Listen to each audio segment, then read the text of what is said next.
ముందుగా తెలంగాణ ప్రజలందరికీ కూడా బోనాల పండుగ శుభాకాంక్షలు. నా పేరు కుమ్మరి బాలకృష్ణ ప్రజాపతి. నేను తెలంగాణ రాష్ట్ర కుమ్మరి సంఘం రాష్ట్ర అధ్యక్షుడిని.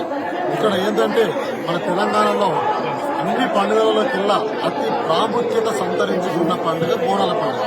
బోనాల పండుగ అంటే తెలంగాణ ప్రజల లోపల ఎనలేని సంతోషం.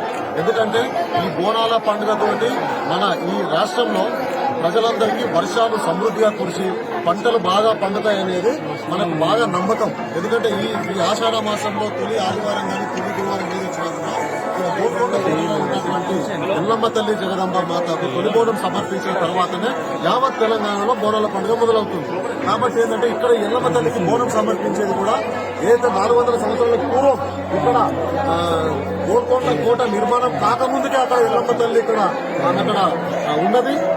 అప్పటి నుంచి కూడా ఇక్కడ గోల్కొండ కోటలో కుమ్మర్లే తొలిబోనం అమ్మవారికి సమర్పించడం ఆనవాయితీ. ఆ ఆనవాయితీలో భాగంగా ఈ రోజు ఉదయం మేము 5:30 గంటలకే మా తొలిబోనం అమ్మవారికి సమర్పించి రావడం జరిగింది.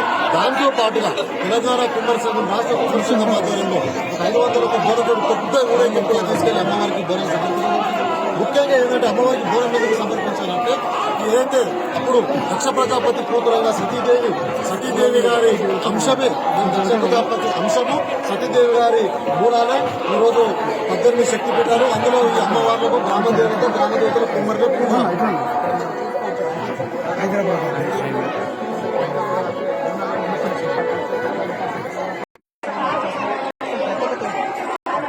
ముందుగా తెలంగాణ ప్రజలందరికీ కూడా బోనాల పండుగ శుభాకాంక్షలు.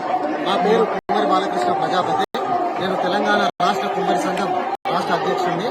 ఇక్కడ ఏంటంటే మన తెలంగాణలో అన్ని పండుగలకెల్లా అతి ప్రాముఖ్యత సంతరించుకున్న పండుగ బోనాల పండుగ. బోనాల పండుగ అంటే తెలంగాణ ప్రజల లోపల ఎనలేని సంతోషం. ఎందుకంటే ఈ బోనాల పండుగతోటి మన ఈ రాష్ట్రంలో ప్రజలందరికీ వర్షాలు సమృద్ధిగా కురిసి పంటలు బాగా పండుతాయనేది మనకు బాగా నమ్మకం. ఎందుకంటే ఈ ఆషాఢ మాసంలో తొలి ఆదివారం కానీ తొలి గురువారం మీద ఉన్నటువంటి ఎల్లమ్మ తల్లి జగదంబ మాతకు తొలి బోనం సమర్పించిన తర్వాతనే యావత్ తెలంగాణలో బోనాల పండుగ మొదలవుతుంది. కాబట్టి ఏంటంటే ఇక్కడ ఎల్లమ్మ తల్లికి బోనం సమర్పించేది కూడా ఏదైతే 400 సంవత్సరాల పూర్వం ఇక్కడ గోల్కొండ కోట నిర్మాణం కాకముందుకే అక్కడ ఎల్లమ్మ తల్లి ఇక్కడ ఉన్నది. అప్పటి నుంచి కూడా ఇక్కడ గోల్కొండ కోటలో కుమ్మర్లే తొలిబోనం అమ్మవారికి సమర్పించడం ఆనవాయితీ. ఆ ఆనవాయితీలో భాగంగా ఈ రోజు ఉదయం మేము 5:30 గంటలకే మా తొలిబోనం అమ్మవారికి సమర్పించి రావడం జరిగింది. దాంతో పాటుగా తెలంగాణ కుమ్మరి సంఘం రాష్ట్ర కుమ్మరి సంఘం ఆధ్వర్యంలో 500 బోనతోటి పెద్ద ఊరేగింపుగా తీసుకెళ్లి అమ్మవారికి బోనం సమర్పించారు. ముఖ్యంగా ఏంటంటే అమ్మవారికి బోనం ఎందుకు సమర్పించాలంటే ఏదైతే అప్పుడు దక్ష ప్రజాపతి కూతురైన సతీదేవి గారి అంశమే దక్ష ప్రజాపతి అంశం